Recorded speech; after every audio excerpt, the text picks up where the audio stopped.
स्वातंत्र्यवीरांवर वादग्रस्त वक्तव्यावरून राहुल गांधींना आता सुप्रीम कोर्टानं फटकारलेलं आहे। स्वातंत्र्य सैनिकांविरोधात अशी वक्तव्य कशी करता अशा प्रकारचा सवाल हा सुप्रीम कोर्टानं विचारलेला आहे। ज्यांनी आपल्याला स्वातंत्र्य दिलं त्यांच्याशी असा व्यवहार कशासाठी असा सवाल देखील सुप्रीम कोर्टानं उपस्थित केलेला आहे। सार्वजनिक जीवनातील व्यक्तींनी जबाबदारीनं वागलं पाहिजे ती अपेक्षा आहे असं देखील सुप्रीम कोर्टानं म्हटलेलं आहे। यापुढे असे वक्तव्य केल्यास कोर्ट दखल घेऊन कारवाई करेल असा इशारा देखील सुप्रीम कोर्टानं आता राहुल गांधी यांना दिलेला आहे।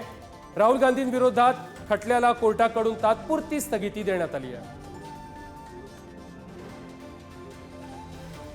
दरम्यान या संदर्भात बोलण्यासाठी स्वातंत्र्यवीर सावरकरांचे नातू रणजित सावरकर आपल्या सोबत आहेत। सावरकरजी, राहुल गांधी यांना सुप्रीम कोर्टानं फटकारलेला आहे, काय प्रतिक्रिया तुमची पहिली? राहुल गांधी हे केवळ मतांच्या राजकारणाकरता, हिंदू विरोधी मतांचं ध्रुवीकरण करण्याकरता वारंवार सावरकरांविरुद्ध खोटे आरोप करत होते आणि त्याला आम्ही दादी मागितली होती। आणि मला आज आनंद आहे की सुप्रीम कोर्टाने त्यांना समज दिलेली आहे आणि आता अपेक्षा आहे की सुप्रीम कोर्टाने समज दिल्यानंतर आता त्यांना काय खरं ते सत्य समजून येईल।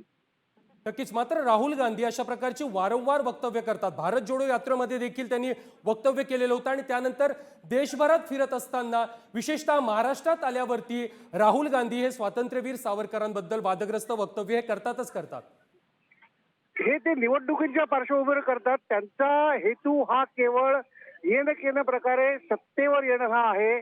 आज भाजपचे सावरकर हे आयकॉन असल्यामुळे, हिंदुत्वाचे आयकॉन असल्यामुळे सावरकरांवर टीका करण्याशिवाय आपल्याला सत्ता मिळणार नाही असा त्यांचा समज आहे। म्हणून ते ज्या माणसाने 27 वर्ष तुरुंगात घालवली, म्हणजे 13 वर्ष याच्यामध्ये हाऊस अरेस्टमध्ये आणि 14 वर्ष तुरुंगात, अशा व्यक्तीच्या विरुद्ध बोलताना यांना अजिबात लाज वाटत नाही, हे दुर्दैवाची गोष्ट आहे। नक्कीच। आता कोर्टानं फटकारल्यानंतर आता तरी राहुल गांधी माफी मागतील का? तुमची भूमिका काय असेल, तुमची मागणी काय असेल?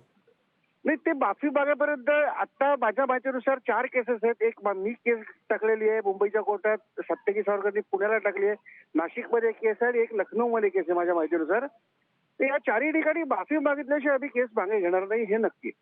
नक्कीच। रणजित सावरकरजी, धन्यवाद। तुम्ही पुढारी न्यूजशी बोललात, तुम्ही प्रतिक्रिया दिलीत त्याबद्दल।